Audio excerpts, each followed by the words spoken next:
सईद मोहम्मद खान साहब, बहुत शुक्रिया आपके वक्त का। क्या समझते हैं इस वक्त जो एक तो इसराइली धमकी आपके सामने है कि उनकी जानिब से कहा जा रहा है कि वो मुज्तबा खामनेई को टारगेट कर सकते हैं, दूसरी तरफ ज़ाहिर है तेहरान में इस वक्त आखिरी रसूमात अदा की जा रही हैं शहीद आयतुल्लाह खामनेई साहब की, तो बड़ा जमे गफ़ीर है, करोड़ों की तादाद में लोग वहाँ पर मौजूद हैं। क्या लगता है आपको, क्या होने वाला है? क्या इसराइल कोई मिस एडवेंचर कर सकता है?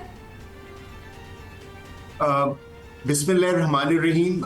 देखिए, इजराइल से तो कुछ भी एक्सपेक्ट किया जा सकता है, क्योंकि इस वक्त लगता यह है कि इजराइल जो है वो एक डेस्परेट सिचुएशन में है। गो के अमेरिका उसको बहुत समझाने की कोशिश कर रहा होगा, लेकिन इजराइल जो है वो बहुत तेजी के साथ अपना इन्फ्लुएंस इस इलाके में लूज करता जा रहा है।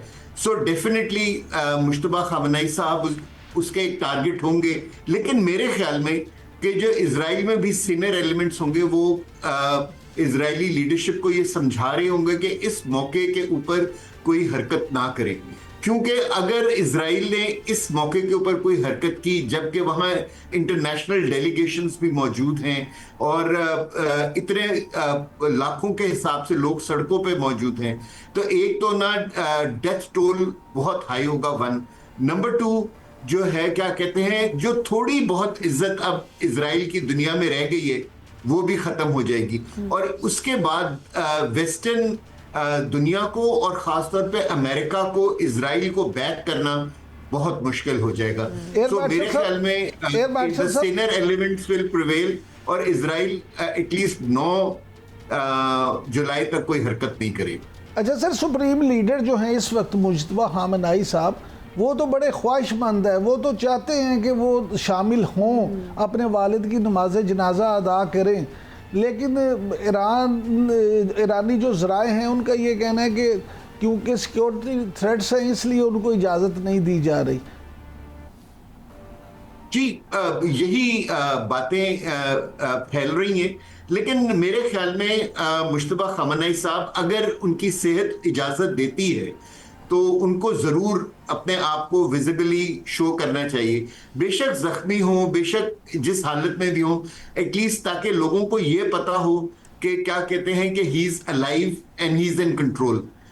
इस वक्त जो है अगर उन्होंने अपने आप को जाहिर ना किया तो फिर जो र्यूमर मॉन्गरिंग है ना वो बहुत ज़्यादा बढ़ जाएगी, और जो उनके मुखालिफ हैं वो कहेंगे कि या तो वो हयात नहीं है, वन, या अगर हयात हैं तो वो टोटली पासदाराने इनकलाब के कंट्रोल में है, और जो हम ये समझ रहे हैं कि फैसले सुप्रीम लीडर की तरफ से आ रहे हैं वो एक्चुअली फैसले पासदारान की तरफ से आ रहे हैं। अच्छा सर, तो मेरे ख्याल में उनके लिए खुद बहुत जरूरी है कि अपने आप को शो करें अगर उनको सेहत इजाजत देती। अच्छा सर, ये फरमाइएगा कि रूस की तरफ से ये जो है कि सलामती कौंसिल के सरबरा जो हैं उन्होंने कहा कि अमेरिका के खिलाफ जंग में ईरानी कौम फातेह बनकर उभरेगी, और ये ईरान ने जो है वो अमेरिका को शिकस्त दी है। और ये भी खबरें हैं जो यूक्रेनी अखबार ने शाया की कि रूस ने ईरान के लिए जदीद Su-35 जंगी तैयारों के पहले जो 20 का फ्लीट है वो तैयार कर लिया है। तो सर, ये जो सारी सूरत हाल है इसमें आप क्या देखते हैं कि रूस का ये कहना कि ईरान ही फातेह है और उसके लिए जहाज़ भी देना, तो क्या रूस अब ईरान के जरिए अपनी सुबकी भी दूर करना चाहता है? देखिए, अमेरिका के बाद जो 2 बड़ी कंट्रीज हैं जो वेपन्स सप्लाई करती हैं वो रूस है और चीन है। चीन क्योंकि इस इलाके के अंदर मिलिट्री प्रेजेंस अपने को बड़ा कंट्रोल रखना चाहता है, तो फिर एक ही कंट्री रह जाती है रूस, जो इस वक्त ईरान को वेपन्स सप्लाई कर सकती है। अगर Su-35 ईरान को मिल जाते हैं तो ये एक बहुत बड़ा डिप्लोमेटिक मैसेज होगा इस पूरे इलाके को और पूरी दुनिया को। इसका मतलब ये होगा कि ईरान के ऊपर से जो सैंक्शंस हैं टू बाय इंटरनेशनल वेपन्स वो ख़त्म हो गई हैं, और कोई भी दुनिया का मुल्क या तो उनको वेपन्स बेच सकता है या वो दुनिया के किसी भी मुल्क से वेपन्स खरीद सकते हैं। सो ये एक बहुत बड़ा मैसेज होगा। फिर आप देखेंगे कि इस इलाके में जो इतना सारा वेपन जो है जो वेस्टर्न सोर्सेस से खरीदा जाता है वो डाइवर्सिफाई होगा, और रूस और चीन से भी लोग वेपन्स खरीदेंगे। लेकिन सर लेकिन ईरान के taking solely from the Iran point of view, देखिए इस जंग के अंदर जो एक वीक एरिया नजर आया था ईरान का, वो उनकी एयरफोर्स थी। क्योंकि अभी भी अगर आपको याद हो कि जब यहां से ईरानी डेलीगेशन इस्लामाबाद से वापस तेहरान जा रहा था, तो उन्होंने हंगामी लैंडिंग मशहद में की थी और फिर वो लोग बाय रोड या बाय ट्रेन तेहरान इनका डेलीगेशन गया था, जो 60-70 लोगों के ऊपर मबनी था। सो ईरान के जो एयर स्पेस है उसको गार्ड करना बहुत जरूरी था और है, और खासतौर पर फ्यूचर की। सर एयर मार्शल साहब, यहाँ एक खास तौर पे मैं आपसे ये जानना चाहूँगा कि आपने अभी इस खित्ते में जब डिफेंस इंडस्ट्री की बात की, तो इंडिया की दब्बरकुट लगाने के बाद पाकिस्तान को जो बुनियानुल मसूस में और मार के हक में कामयाबी मिली है, तो इसकी डिफेंस इंडस्ट्री को भी बहुत बूम मिला है और बैनुल अक़वामी सतह पे बहुत सारे लोग हैं जो हमसे भी बहुत सारी चीज़ें लेना चाहते हैं। F-17 थंडर की बड़ी डिमांड है, मज़ीद इस तरह से। तो क्या आप समझते हैं कि इस तरह अगर होता है तो क्या पाकिस्तान भी उन ममालिक में होगा जो ईरान को जो है ये चीज़ें बेच रहे होंगे? देखिए ईरान जो है ना, वो हमेशा से पाकिस्तान के साथ दिफाई ताल्लुकात रखने में बहुत इंटरेस्टेड रहा है। अगर हम इंटरनेशनल सैंक्शंस के रिमूव होने के बाद अगर हम उनको F-17 वो हमसे खरीदना चाहते हैं, तो पाकिस्तान को उनको जरूर बेचना चाहिए। क्योंकि देखिए ये जो वेपन्स होते हैं, ये ना सिर्फ आपको एक इकोनॉमिक स्ट्रेंथ देते हैं, ये दो कंट्रीज के रिलेशंस को बहुत लॉन्ग लास्टिंग कर देते हैं। जब तक वो जहाज उड़ता रहेगा, पाकिस्तान के साथ जो है उनका ताल्लुक कायम रहेगा। क्योंकि और एक जहाज की लाइफ जब आप खरीदते हैं और हाईटेक जहाज खरीदते हैं, सो वो 40 से 50 साल होती है। सो जब आप एक जहाज बेचते हैं या खरीदते हैं, आप 40 से 50 साल के लिए अपने एक डिप्लोमेटिक रीअलाइनमेंट को शो कर रहे होते हैं।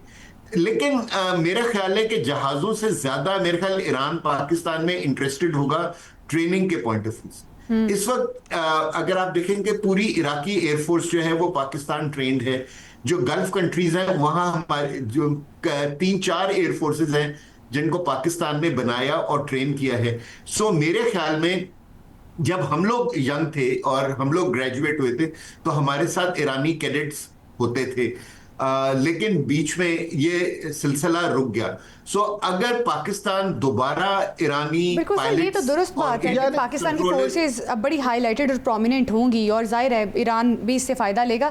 सर इस बारे में बताइएगा, पाकिस्तान जाहिर है एक बेहतरीन सालिसकार का भी किरदार अदा कर रहा है और उसके बाद भी पाकिस्तान को काफ़ी पजीराई मिली है।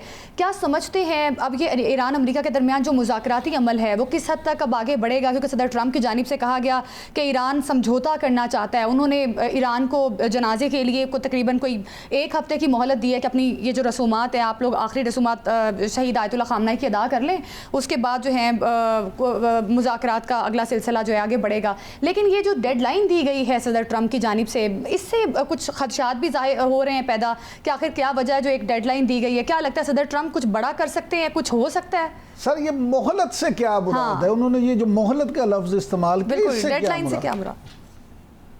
सॉरी, आपकी आवाज यानी क्या, कौन सा वर्ड इस्तेमाल किए? सर डेडलाइन जो दी है उन्होंने, मोहलत जो इमरान साहब बात कर रहे हैं। अच्छा, देखिए प्रेसिडेंट ट्रंप जो है ना, वो इस तरह की स्टेटमेंट्स रोजाना के हिसाब से देते हैं और मेरा ख्याल है कि हमें उनकी स्टेटमेंट्स को ज्यादा सीरियसली नहीं लेना चाहिए। क्योंकि अब दुनिया और इवन अमेरिका भी है, वो उनकी स्टेटमेंट्स को सीरियसली नहीं लेती। क्योंकि ये ना उनका जो, अगर आप उनकी पूरी जिंदगी का अहाता करें तो आप देखेंगे कि क्योंकि he has been a real estate developer, तो ये वो उनके नजदीक इस तरह की स्टेटमेंट्स देना एक्चुअली बार्गेनिंग प्रोसेस का एक हिस्सा होता है। मेरे ख्याल में अमेरिका के लिए इस वक्त अमेरिका की बहुत बड़ी ख्वाहिश है कि किसी तरीके से ईरान के साथ एक मुआहिदा हो जाए। क्योंकि जब तक मुआहिदा नहीं होगा, जो है ना, डेली के हिसाब से अमेरिका अपना इन्फ्लुएंस गल्फ और मिडिल ईस्ट में लूज करता चला जाएगा। जी। लेकिन डेफिनेटली क्योंकि वो एक इस इलाके के अंदर एक इजारादारी उसकी मेंटेन रही है, तो वो चाहेगा कि स्ट्रेट ऑफ हॉर्मुज और न्यूक्लियर जो कैपेबिलिटी है ईरान की या मिसाइल कैपेबिलिटी है, वो कुछ इस तरह से इस मुआहदे के अंदर हैंडल हो कि वो वापस जाके अपने मुल्क में अपनी कॉन्स्टिट्यूएंसी को कह सके कि हमने बहुत अच्छी डील की है।